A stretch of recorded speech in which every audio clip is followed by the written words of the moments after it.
নমস্কার বন্ধুরা, WB pharmacy YouTube চ্যানেলে আপনাদের সকলকে আবারও স্বাগতম জানাই। আমি পবিত্র বিশ্বাস, একজন রেজিস্টার্ড ফার্মাসিস্ট।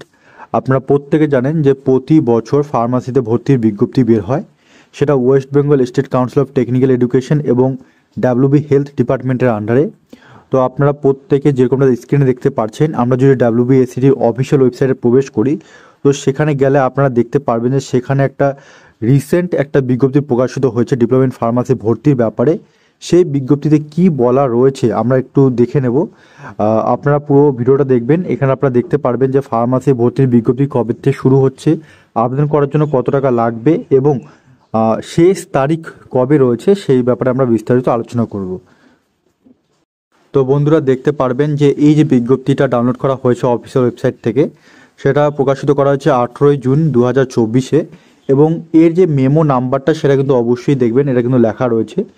তো এই যে নোটিফিকেশনটা, সেখানে পরিষ্কার কি লেখা রয়েছে আপনারা দেখলে বুঝতে পারবেন যে সেখানে লেখা রয়েছে online applications are invited for admission to the following courses. কারণ এই বিজ্ঞপ্তিতে অনেকগুলো কোর্স যে এই West Bengal State Council of Technical and Vocational Education and Skill Development এই বোর্ডের আন্ডারে যে হয়ে থাকে, সমস্ত কোর্সের ডিটেলস কিন্তু এখানে দেওয়া রয়েছে। মানে অ্যাডমিশন যে হবে সেটা 2024-25 অ্যাকাডেমিক সেশন এবং টোটাল সেখানে যতগুলো সরকারি এবং বেসরকারি সংস্থা রয়েছে সবগুলোতেই ভর্তি কিন্তু এই বোর্ডের মাধ্যমে হবে এবং তার জন্য আপনাদের আবেদন করতে হবে। এখানে যতগুলো কোর্স রয়েছে দেখতে পারবেন যে পরপর 1 নম্বরে রয়েছে diploma in modern office practice and management, MP বলা হয়। অথবা এখানে অনেকগুলো পরপর রয়েছে, হোটেল ম্যানেজমেন্ট রয়েছে, ডিপ্লোমা ইন মেডিকেল ইলেকট্রনিক্স রয়েছে, diploma in construction safety and fire safety management রয়েছে।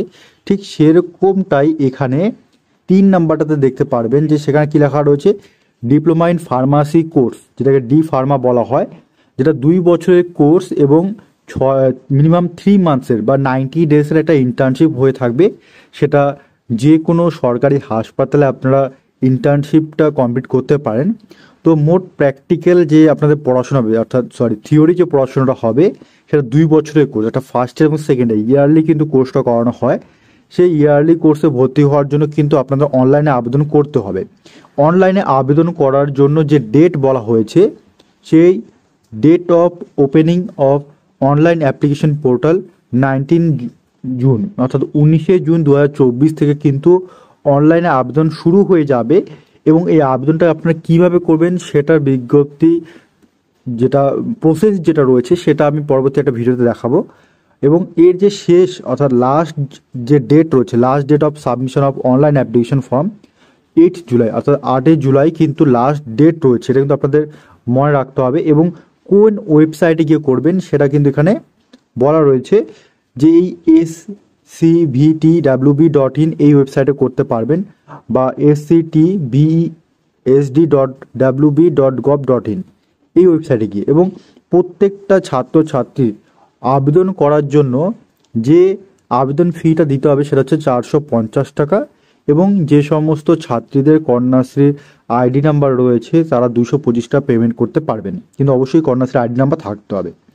এবং তার সঙ্গে বলে দিয়েছে যে পরবর্তীতে এই ওয়েবসাইটে আপনার কিন্তু এলিজিবিলিটি যে ক্রাইটেরিয়া রয়েছে, বয়স ন্যূনতম কতটা থাকতে হবে, প্রত্যেকটা সরকারিতে রিজার্ভেশন আছে কি না, সেই সমস্ত রকম ইনফরমেশন কিন্তু দেওয়া হবে, এখনও দেওয়া হয়নি।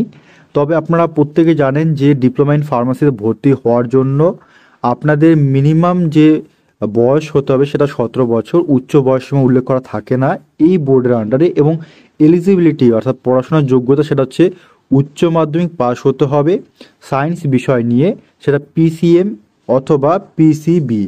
পিসিএম মানে হচ্ছে ফিজিক্স কেমিস্ট্রি অ্যান্ড ম্যাথমেটিক্স, আর পিসিবি মানে হচ্ছে ফিজিক্স কেমিস্ট্রি অ্যান্ড বায়োলজি। এই ম্যাথ অথবা বায়োলজি যে কোনোটা থাকতে হবে এবং অবশ্যই ফিজিক্স কেমিস্ট্রি থাকতে হবে। এটা কিন্তু উচ্চ মাধ্যমিক পাস করতে হবে।